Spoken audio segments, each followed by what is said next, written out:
Innovating Education Learning World in association with WISE, an initiative of Qatar Foundation.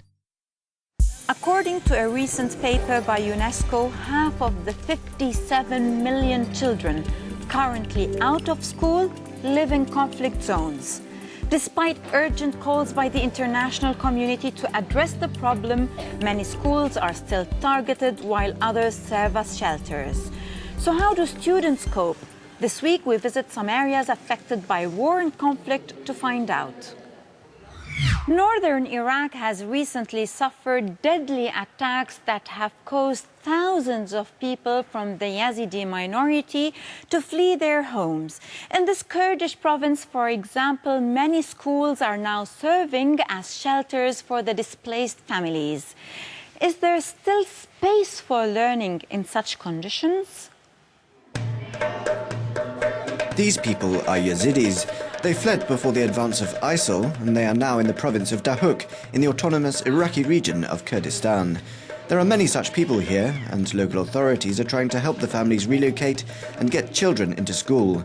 Walid is a refugee and understands the situation well. We want the schools to be available for the students as soon as possible. And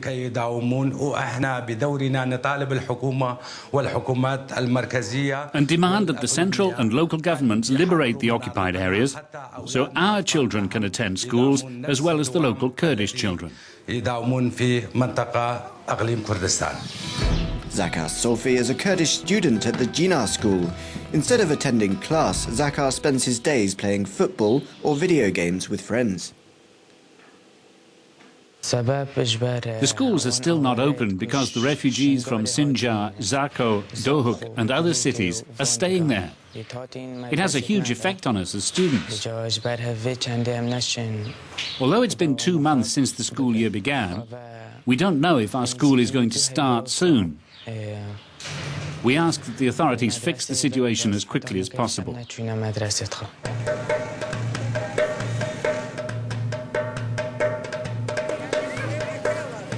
Sadiq Sheru is the local government head of education. He's trying to help more than 35,000 refugee children who've recently arrived. We have about 390 schools that haven't started their school program. This affects the students below elementary age, but the 12th grade will attend their classes because we found places for them. They'll do this because their exams are unified among all of Kurdistan. Classes are in session and they have the books. They're attending without any problems. Here in Kanek, school is back in session. Yasser is a Yazidi refugee whose family was relocated to a newly built camp over a kilometre away. He now studies with locals and other refugees. I like the school, but it's a long way from Sinjar. I wish it was a bit closer. I feel like a stranger, even though my friends here help me with what I need. They even bought me books and all the stationery that I need. They can't help everyone, however, as for now they only admit Kurdish speakers. There are no schools for refugee children who follow the Arabic curriculum, who risk falling behind in their education. For families who have been forced to leave their homes because of conflict, it can be difficult to integrate into new societies with different languages and cultural backgrounds. In this report from Ukraine, we take a look at the situation for the children of the displaced Crimean families and find out how some teachers are trying to help. I like the classroom here. It's very beautiful. The desks are very smooth. I really like our teacher. She's very kind. Here at this secondary school in Lviv, 8-year-old Tina from Crimea is studying with Kostya from Donetsk. In their native town, they studied in Russian, but now they've had to switch to Ukrainian. Kostya says he enjoys it, especially maths, and when he grows up, he dreams of becoming a cosmonaut. Because I want to fly in space. During breaks between lessons, Kostya can see his sister, Onya. She's in the 6th grade and particularly enjoys the handcraft lessons. I really like my new school. I was very well accepted here, and I now have 2 new friends. I really like this school. There's a different attitude towards children here, so everything feels like being at home. There are around 1,000 children like this in Lviv schools, so the teachers have to apply special methods to integrate them. First of all, it's the work of the education organiser. The responsible person in our school talks with children, and our psychologist communicates with them as well. Many families refuse to talk on camera because their relatives remain in conflict zones. But Crimean Tatar Mustafa Bilyal welcomes a Euronews crew to his home in Lviv. He left Crimea in June with his wife and 5 children. Their 6th child was born in Lviv. Crimean Tatars, a Sunni Muslim group, are used to living in their communities in Crimea. Here in Lviv, they try to integrate into a different society. Mustafa says their faith faced threats after Crimea's annexation under Russian law. All that atmosphere after the annexation of Crimea, the situation changed dramatically. There were threats associated with it, not direct threats, but psychological pressure. And in early summer, the Russian Duma passed a law which prohibits wearing a headscarf in school, and that was crucial. These displaced children say so far things are going very well, although they are sad to leave their native towns. They have quickly integrated into new schools and enjoy reading.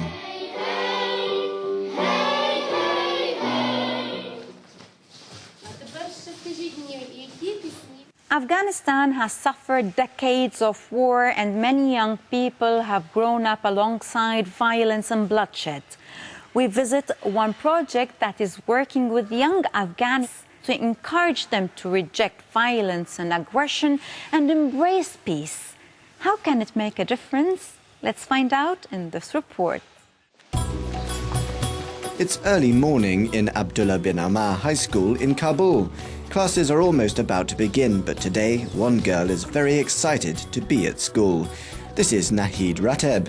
She's playing the role of mediator in the Peace Room activity. In the past, when students didn't pay attention to the lesson, the teacher would hold a stick in their hand, thinking that by holding it, the students would study or stop joking. But when we saw these programs, we found out that it's no good for a teacher to hold a stick. It shouldn't be this way. The stick itself is like a kind of violence.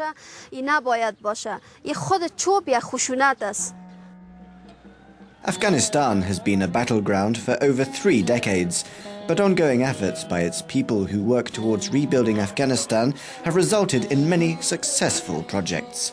Since 2003, over 85,000 Afghan students benefited from peace education curriculum implemented by Help the Afghan Children.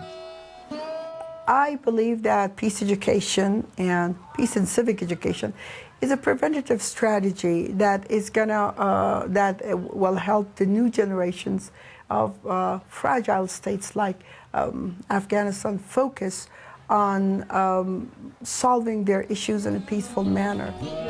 This type of education is taught by role play involving puppets and acting out hostile situations and resolving them in a peaceful manner. Personally, it changed me. I used to misbehave, but once I finished the program, I realized that I treated them so badly, and that's why they're upset with me. Then I went and made friends with them, and the friendship continues. Even when they left here, thanks to the peace program, they still come to our house, and they're close friends of mine.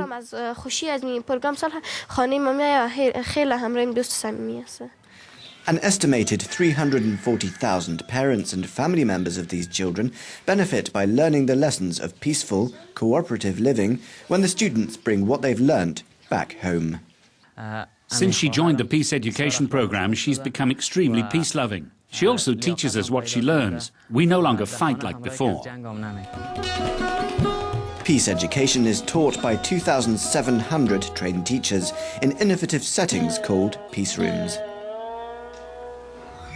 That's it for this week. Have you lived or studied in a conflict zone?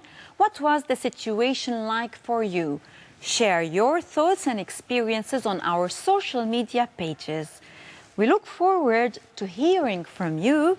Goodbye for now. Learning World in association with WISE, an initiative of Qatar Foundation.